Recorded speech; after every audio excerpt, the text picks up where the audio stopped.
where I will introduce you to some of the research opportunities after your master. First of all, I would like to make with you a small exercise. I would like to make you think. And I would like to make you think about a short-term objective, okay, in your professional career. So please take a minute to think about this, to think about a short-term objective in your professional career. So what will be the next step you will like to achieve?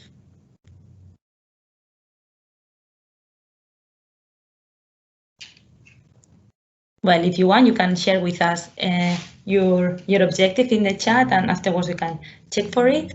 I hope some of you have said that actually one of your short-term objectives is to get your master diploma, okay?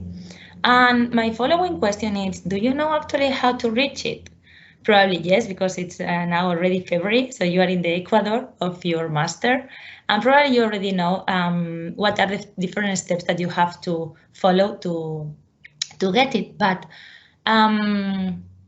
what is important actually from the master? Do you think it's important to end up with good grades, or it's also important to have some contacts, and with who you should have these contacts? With your colleagues, with your professors, with other researchers, or maybe it's important to have international connections already at this point? Well, what about the midterm objective? What will be your midterm objective? Maybe will be to get a PhD thesis, and to do that, probably you will like to have a contract to be able to do this PhD thesis, getting some funding. And do you know actually how to reach it? Do you know how to get a PhD fellowship to develop your thesis? Do you know what is important? Do you think it's important to have again good grades, or it's also important to have contacts, or it's important maybe to be abroad for a while? And what about a long-term objective? Maybe some of you would like to get a permanent position at the academia or outside the academy. Do you know what do you need to reach that permanent position?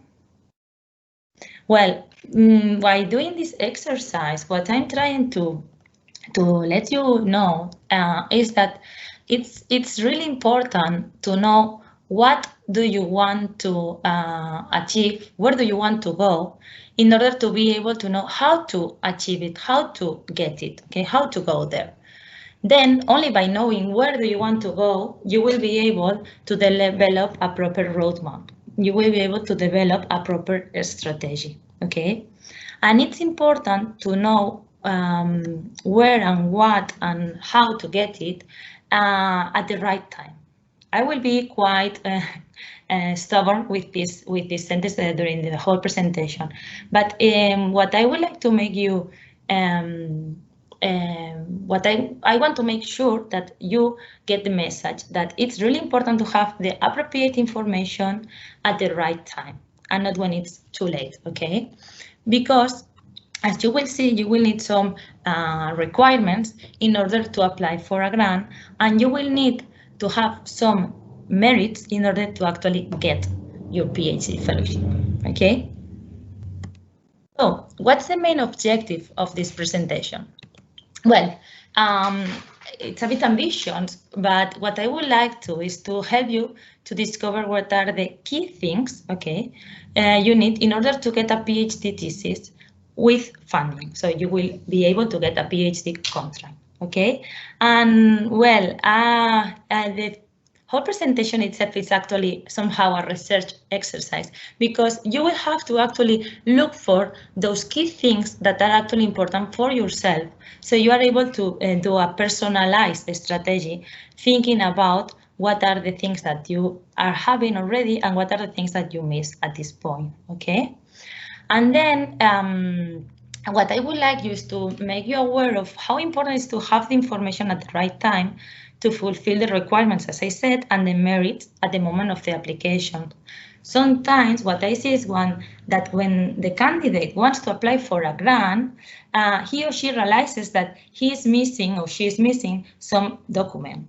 And that time, it can be that it's actually too late to apply for it, to get it, okay? And that will be a pity, actually, that you are not able to apply for a PhD fellowship because you don't fulfill the requirements or you don't have the right documentation.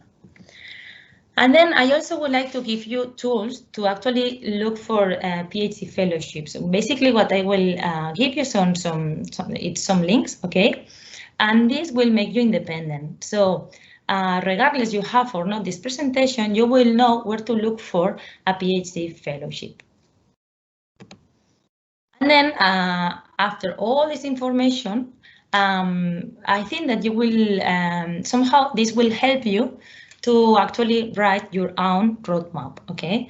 What I would like to do is to encourage you at this point of the master to develop a proper strategy at the right time, okay? So I think it's a good idea once you finish, once we finish this workshop, that you stop, you take a break, you breathe in, you may give me take a walk, and afterwards try to sit down.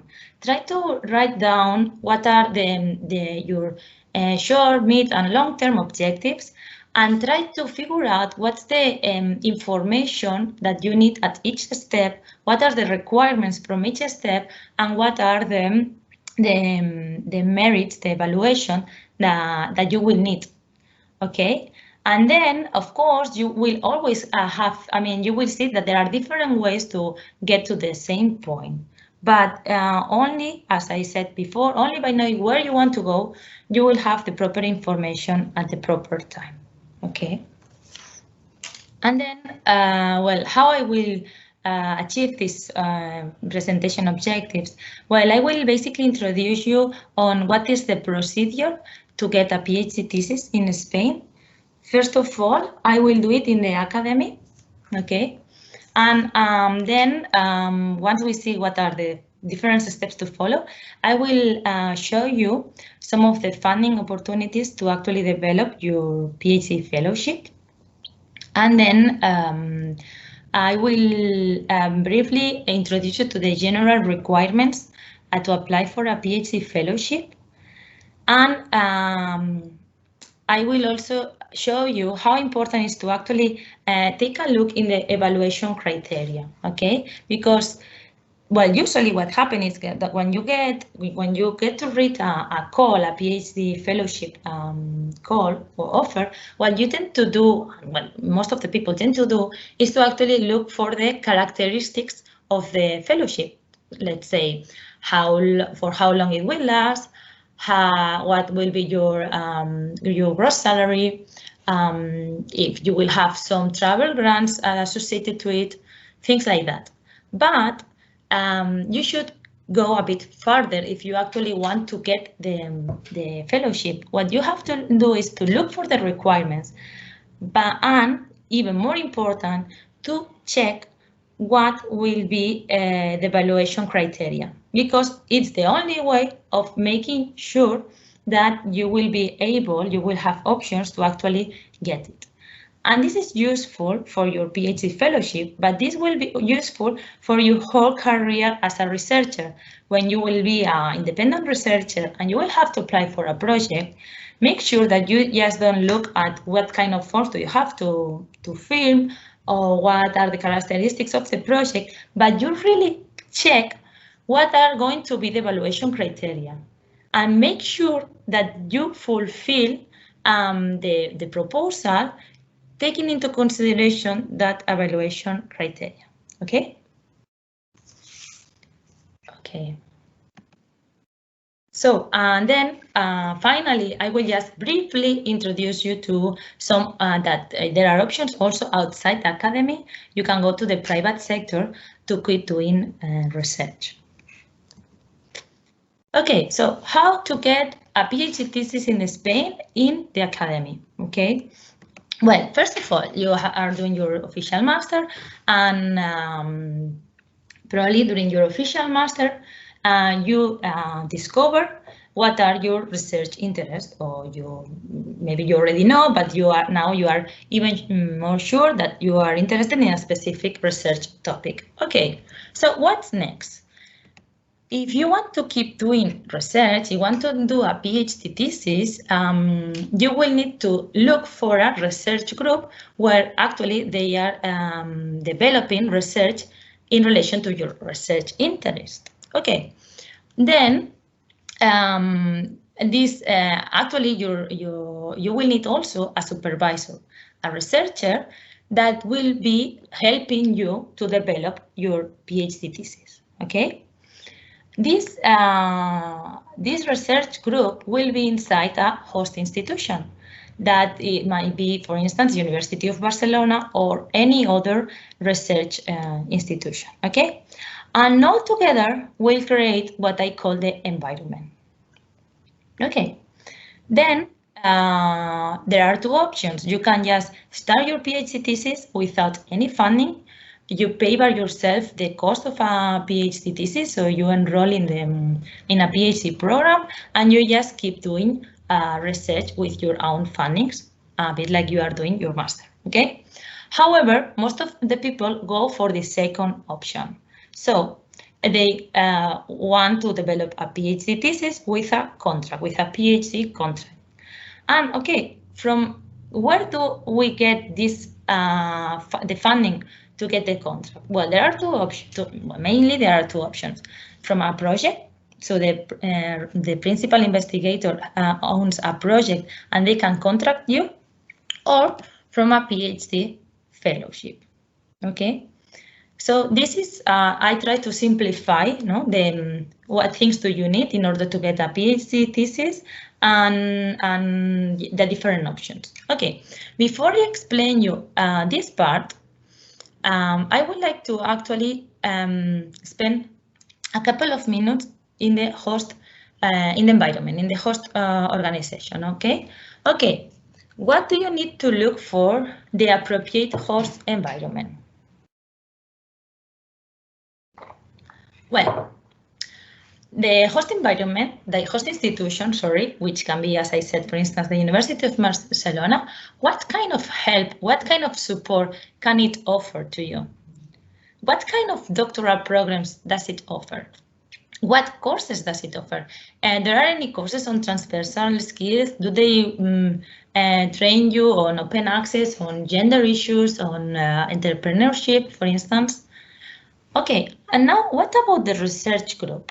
What kind of research do they do? Are they, what kind of projects do they have? Are they involved in international projects? In national projects? Do they have contacts with industry? Who is in the team? Apart from your supervisor, there are other PhD students. Will you be with in an environment with postdocs, with senior researchers? Will you be able to share your research interest with somebody else? And what about the techniques? Do they have any specific technique that make the group special or world leader in something? Or maybe do they have a special equipment? And last but not least, do they where they publish? What kind of papers do they publish? In what kind of journals? Do they get a lot of citations? Okay, and then the supervisor. How many PhD students is actually at the moment you are going to apply for the PhD, he or she is supervising? Will this person will have time for you?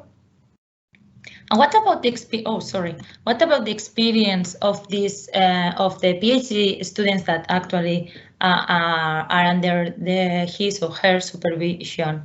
Are they happy with the supervisor? And what about the former students? Did they finish their PhD and where are they now? Did they get a postdoc position? Well, all this information is relevant and I encourage you to get it before you actually apply for a PhD fellowship, okay? And you will see how important it is during the presentation. Well, before I keep talking about where to get the funding, I will actually I would like to spend a couple of minutes introducing you to actually what can it offer the University of Barcelona, and more specifically the Institute of Neuroscience, because I really think it's an excellent host institution where you will be able to develop an excellent research. Okay, the university, but of course there are plenty of options. Well, in this presentation, it's quite focused on opportunities in Spain, but you will see that it's plenty of options in Europe and of course in the rest of the world. The University of Barcelona is the only university in Spain which is member of the League of European Research Universities.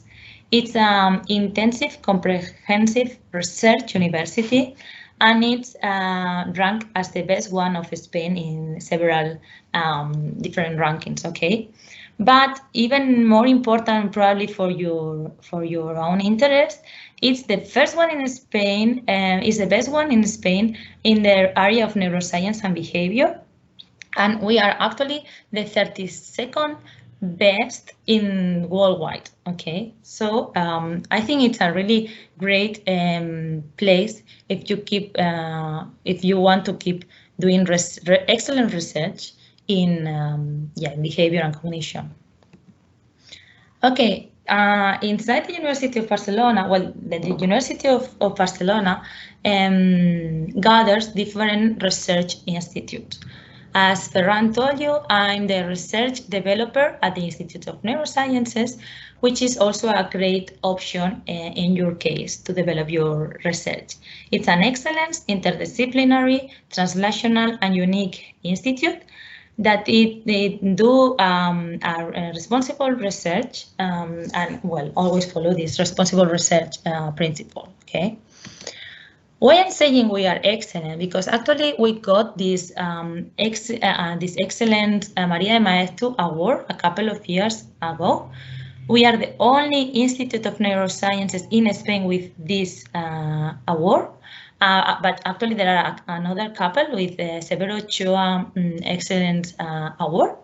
And this, maybe you are not familiar with it, but I recommend you to check actually this Severo Ochoa María de Maeztu Alliance, where you will see the around 50 best institutes of research of Spain, so you can check their different options. Okay. Somehow you will have the guarantee that there is an excellence behind those centers. Okay.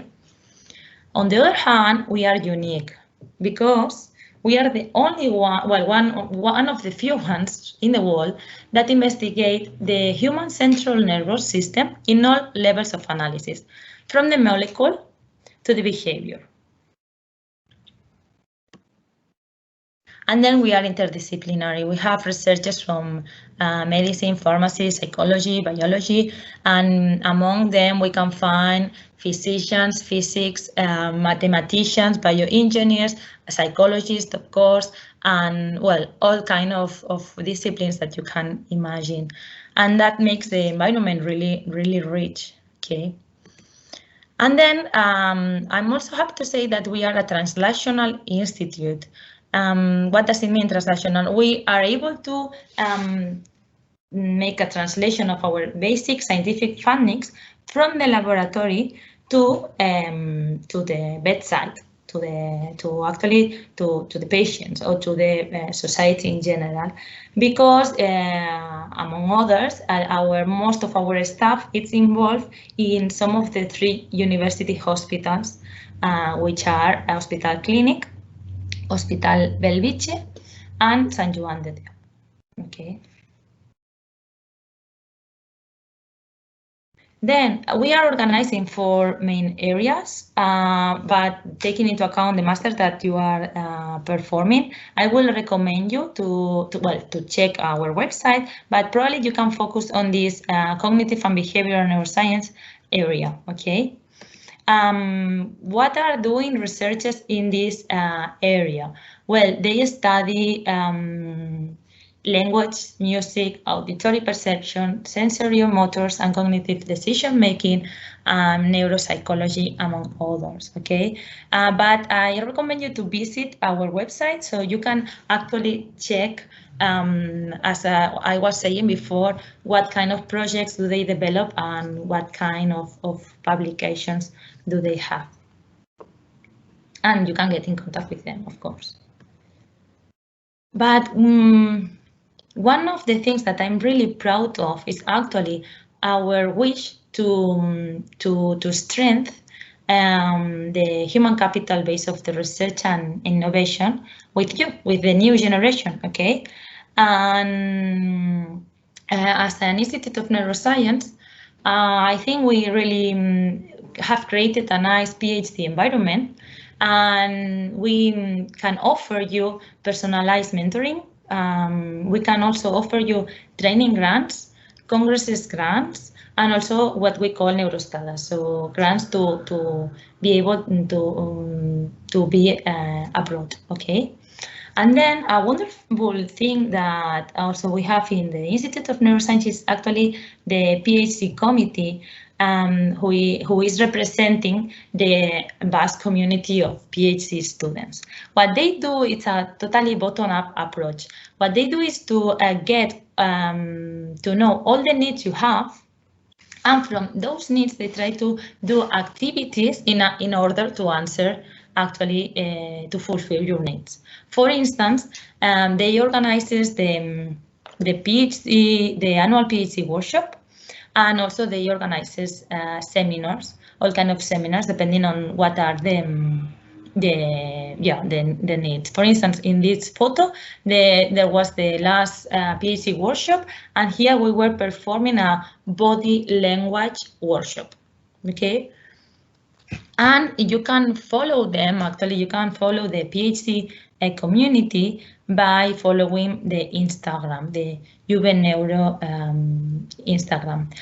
And altogether, I think that generates the sense of belonging, which is quite important, especially in those times.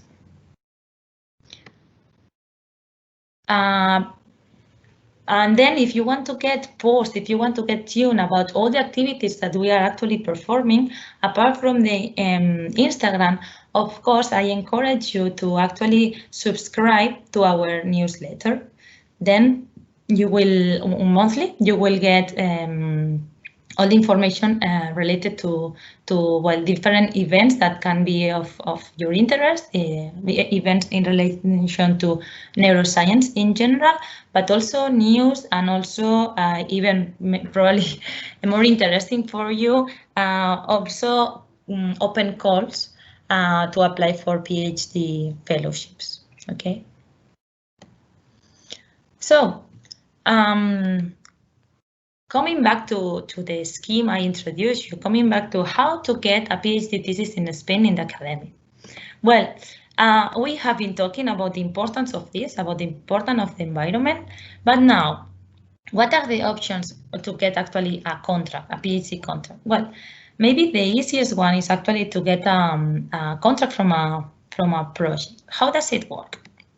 Well, your potential supervisor, the PI, the researcher, okay, might have a project, and this project might have some associated budget to actually be able to offer a contract, to be able to contract a PhD student, a postdoc, sorry, or a technician.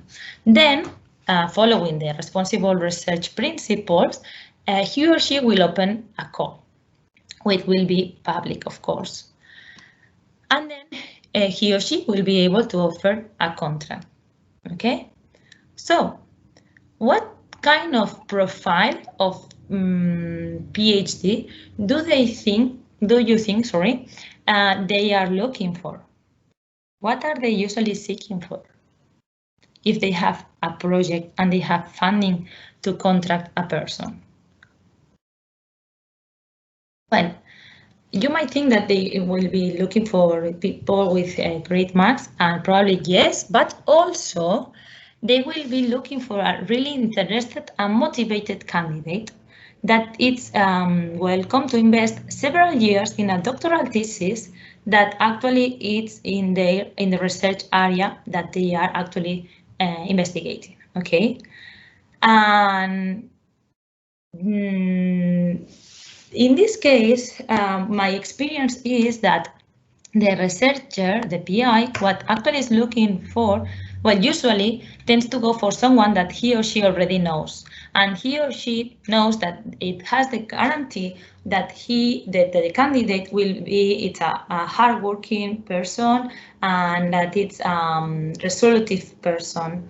And the researcher knows that that person is working properly. If they don't have direct contact with you, probably what they will, the next thing they will do will be to actually contact their colleagues and ask their colleagues if they also they have a candidate that they know and that they can provide good references from he or from she. So again, one more time here, what I'm trying to say is that it's very important that you get that you do contacts, you know you get in contact with researchers already during your master, okay? Because they might be able to offer you a contract, or they might be able to actually send references letters to some of their colleagues, okay? And then, okay, how to find a PhD contract? Where can you find actually this kind of offers? Well, you can find them at our website, for instance, in the vacancy section or in our LinkedIn. But you can, of course, you can find them in any other LinkedIn from any other research institute. I should say that it's pretty common to post vacancies in LinkedIn in the rest of Europe and America, but it's less common in Spain. But I think that actually it's a tendency that will be increasing, and for sure you will get the job offer in Euraccess, okay? Because, well, especially if the project has been granted with European funding, okay? If the project of the researcher is funded with European money, then they are obliged to publish the vacancy in Euraccess. So you will be able to apply for that job. Okay, and how can you get that job? Well, sometimes the researcher does not have a potential candidate, and as I said, he or she will post a job, and you will be able to apply for it. How to apply for that job? First of all, one more time, get informed. Information is power, okay? Get to know the group, read their papers, check their website. If they have Twitter, follow their Twitter. Get as much information as you can in order to be able to write a personalized email. So the researcher knows that you are not just fishing and you are not just sending emails, but that you are actually interested in that offer, okay? And explain them why you are interested in the research.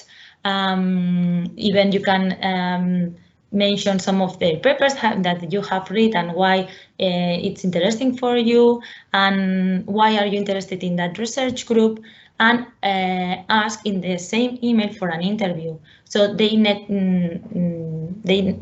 get to know you, okay?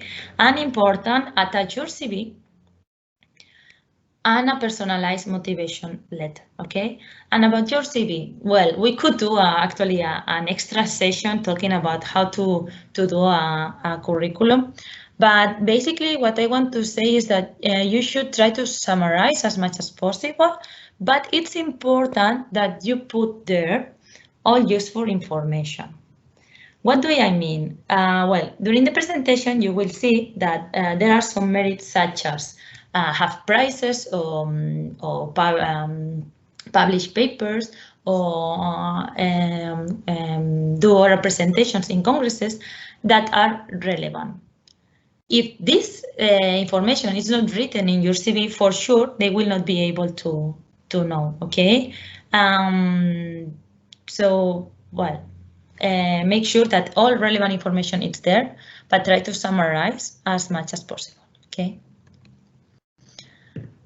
Okay, and then again, if in case you are not, you cannot get or you do not find a job offer, of course, you can always apply for a PhD fellowship, okay?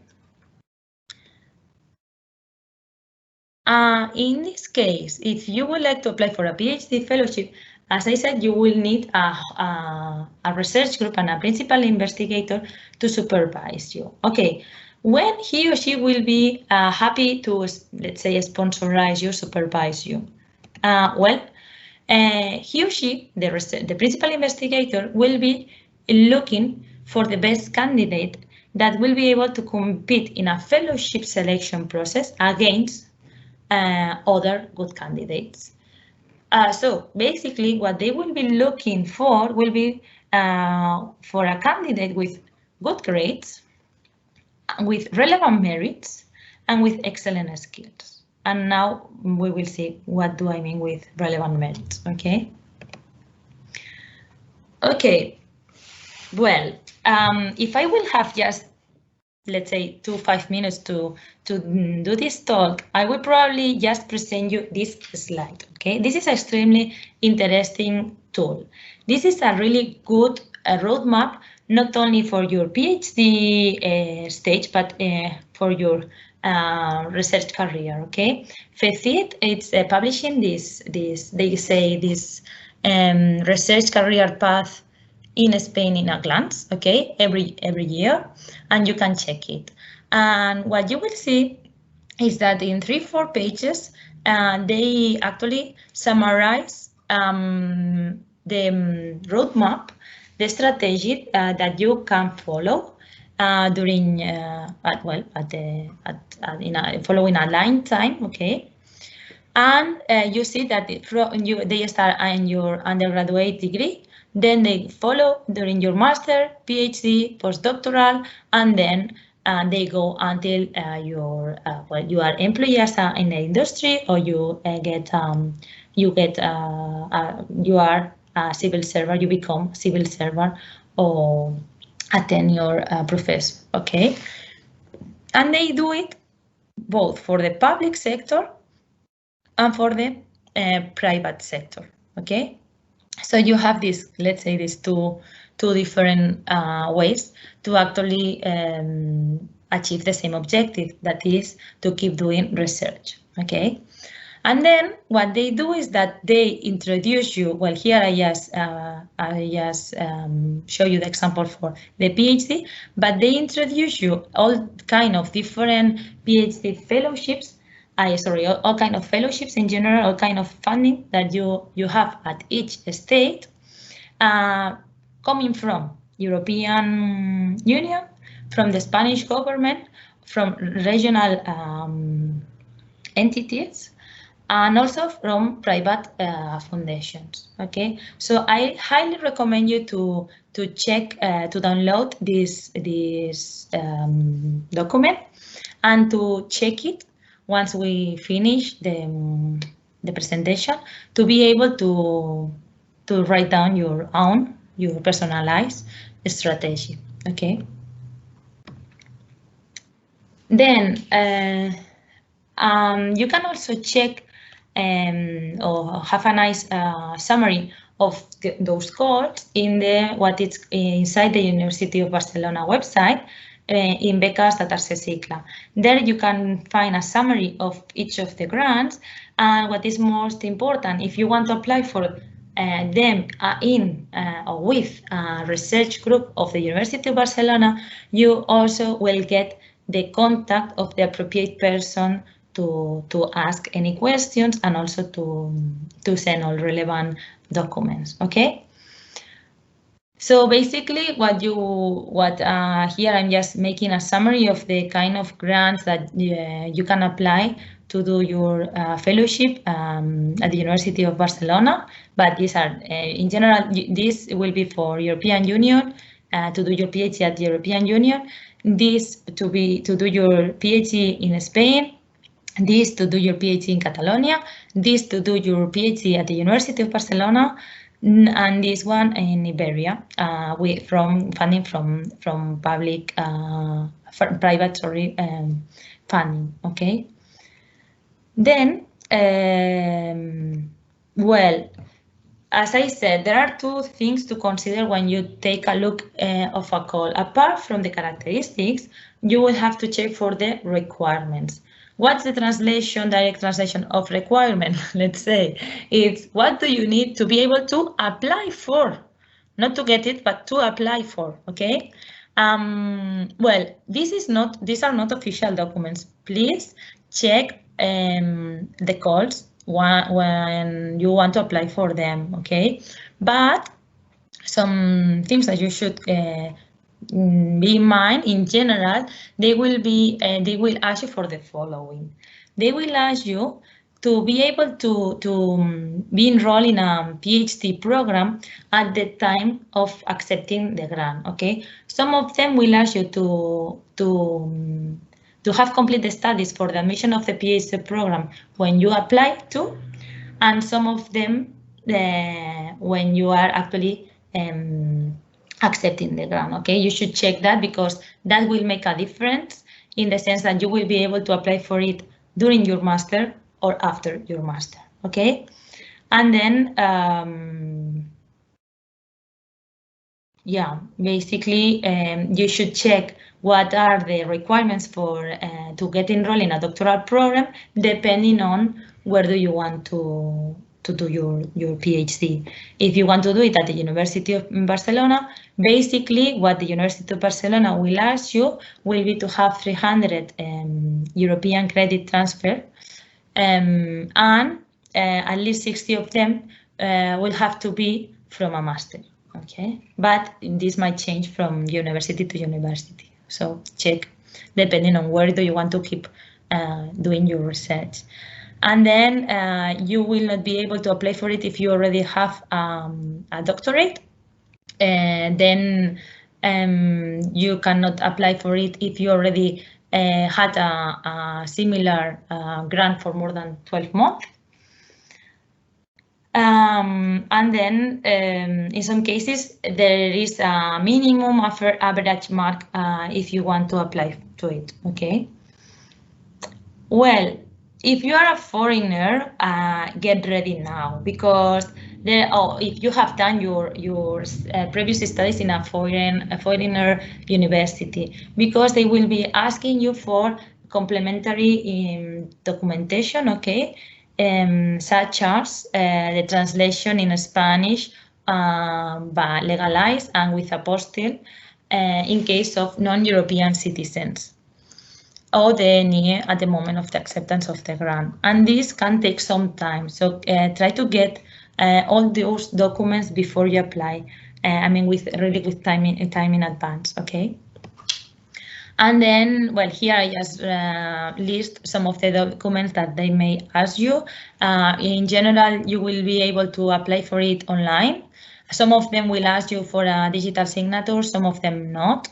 And then most of them, all of them, will ask you for your curriculum. And in some cases for a short project description, okay? And then also some language certification. And then the principal investigator has to be an employee of the research center where you will be doing the PhD, of course, and also must have a research project ongoing. Okay. Okay, coming back to these funding opportunities. Well, here I introduce you to a table that I made for you for this presentation, where I'm trying to summarize the main characteristics. Okay, What you will see in this table? Well, you will see the kind of grant, okay? In this case, the Predoc UB, that you can, it's a PhD fellowship to do your PhD fellow at the University of Barcelona. Then you will see the duration, in this case is 3 years. You will also have information about your gross salary during the first and the second year, which tends to be the same. And then also during your third year, which tends to increase, okay? Then the total budget, well, the total amount of money as a gross salary, okay? If you have some help for training, if you have some help for to stay abroad and to get this international PhD diploma, then if you have to or not, you don't have to do some teaching, and what will be the maximum of hours per year that you have to do, in this case 60. And the most important part of the table, okay? Well, probably you will be looking at the total amount of money you will get, but you will not be able to get this if you don't fulfill this part, okay? Okay, first of all, in this case, in the Predoc UB fellowships, what are they looking for? Well, what are the criteria, the evaluation criteria? Max. How much do they count? Well, 60%. Most of the cases, 80% it's the grades from your bachelor, and the 20% it's from your master. So try to get the best grades and the best possible grades at this master, okay? Then, extremely important, merits. Well, it seems ridiculous, 10%, but actually it's an extra point that you can get and that can make a huge difference. And you can really see how people with, let's say, 8.5 goes above the people with a 9 because of these merits, okay? And then the research group. So the research group that you are going to be, where you are going to be host, it has a weight in your evaluation. So look how important it is to actually select the appropriate host research group, okay? Because it will actually apart that you will your life will be easier if you end up in a nice environment. This will be actually part of your evaluation in the fellowship, okay? And I would like to take a minute also to explain you about the merits. What are relevant merits for a PhD fellowships? Papers. Have you published any paper, or are you planning to publish any paper during your master? Have you done any oral presentation or poster presentation in congresses? What about academic practice? Do you have any from your bachelor or your master? Have you been abroad? Or, I mean, have you enjoyed an Erasmus or Seneca or similar grants? Do you have collaboration grants with the departments? Do you have other related merits, such as other master or some patent or something in relation to knowledge transfer? All these things will be important in order to get this extra point, okay? So now is the right time to well, probably even before, even during your bachelor, it was the right time to know that all these things were important, so you can work to achieve them. That's why I'm saying it's how important it is to have the right information at the right moment, because then you are able to work on it, okay? Please be aware that this is not official. This is a table that I did myself. It might have mistakes, so check always the official call. And well, I forget to say that you can also see here the deadline. Most of the grants that I will introduce you are already closed, but there are at the moment there is one open, as you will see. So here I will take a breath because this is quite tough. But basically, what you see here is the PhD fellowship that you can get to do if you want to do your PhD at the University of Barcelona. We already comment on this one. And then there are the 2 grants which are pretty similar to do your PhD fellowship at any research group in Catalonia. In this case, it's also 3 years. Well, it's basically the same as the previous one. Here, well, there will be something called scientific policy, which what actually take into account marks, merits, and the research group. Okay, right now there is this one open, so take a look to see if you fulfill the requirements and to see if you can apply for it.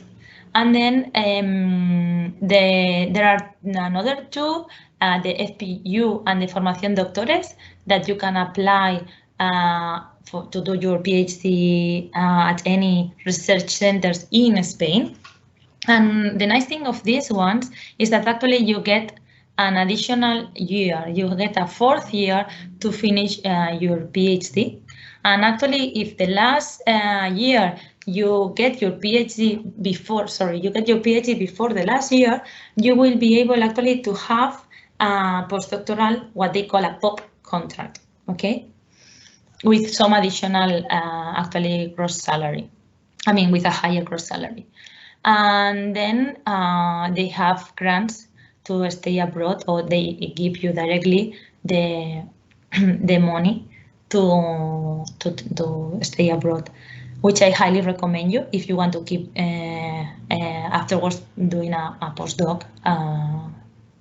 And then, well, I also want to mention that actually a nice thing, if you come to the Institute of Neurosciences, as I said, we have grants for training and grants to stay abroad for those to cover actually these gaps, okay? And in the case of FPU, there are 2 phases, and the first one will be basically your marks will be considered, and in a second phase, both your marks, your project, and the research group will be considered as evaluation criteria, okay? And in the case of the Formación Doctores, this is pretty similar to the option I explained you when the researcher has a project, because it's linked actually to a project, okay? So the PI will be able to actually evaluate the curriculums that they are getting. Then you have the Infinite from La Caixa, the private foundation La Caixa. What will be able to you will be able to apply for it in Spain and in Portugal, and you will see that there are 2 different options. One that which is called the incoming, that is meant to be for people that has not been in Spain the last 3 years, more than 12 months, and the retaining, that is for people that has actually been in Spain or in Portugal, depending where you are applying for, okay?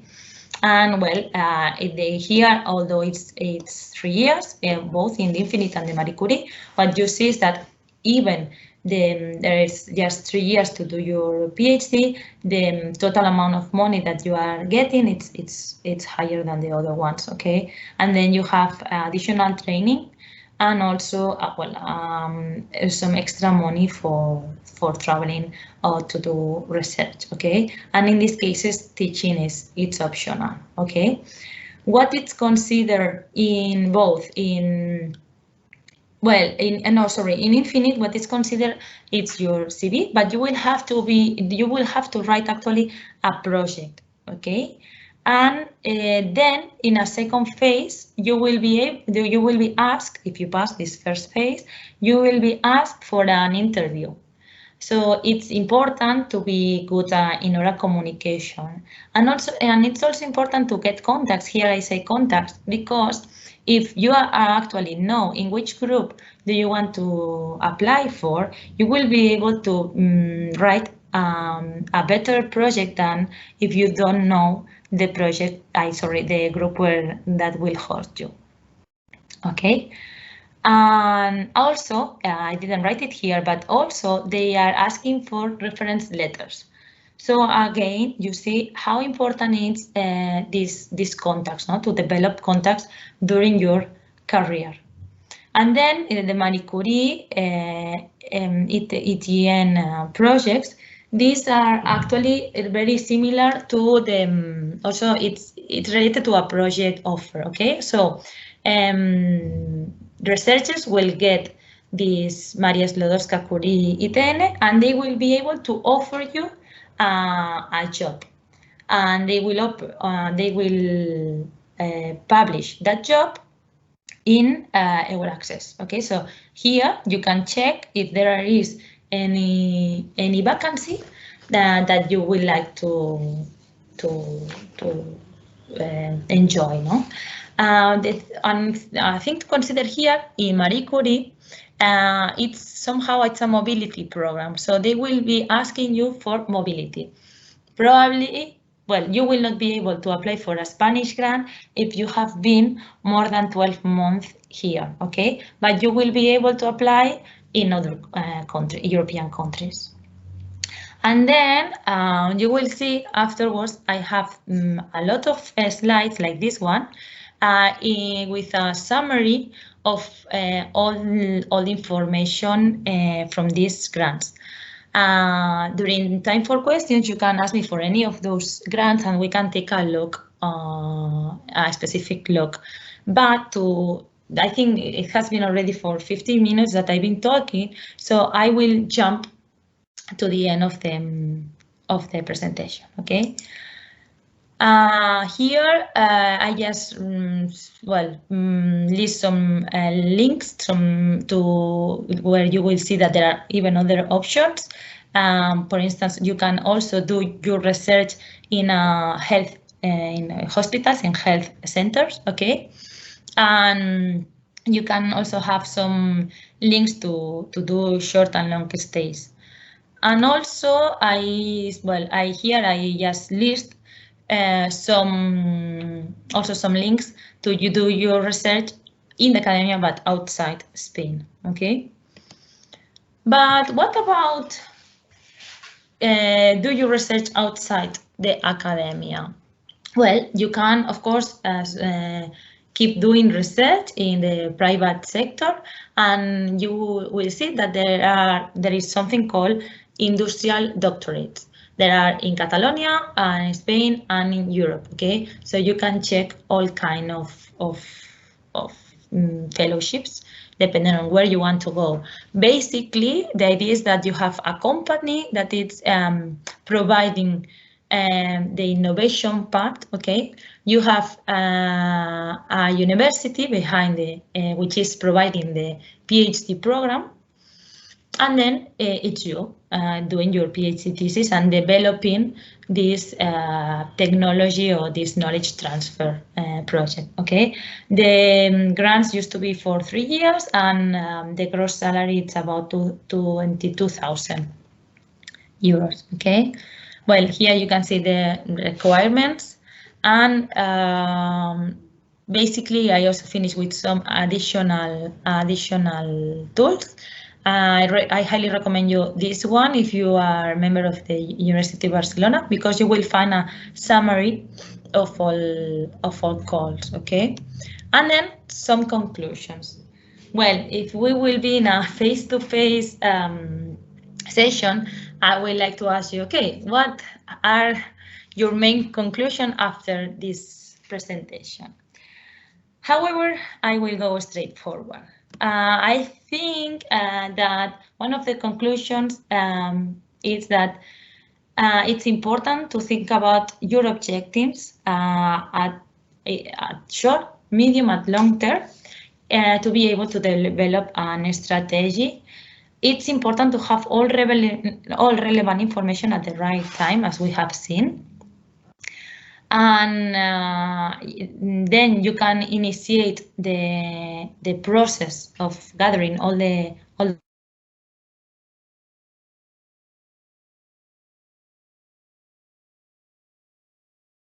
actually is published. And then it's important to have an excellent curriculum, but it's not just a matter of marks, it's also a matter of having relevant merits and relevant skills. And well, I know it's not simple, but of course it's possible. There are different ways to get it. And what you have to do is to write down your own strategy. And I would like to finish saying that actually you are in the right master. I mean, I should say that more or less 70% of the people that actually do this master end up in following a research career, end up with a PhD fellowship, PhD contract. Okay, so you are in the right train. And yeah, just to finalize, thank you very much for your time.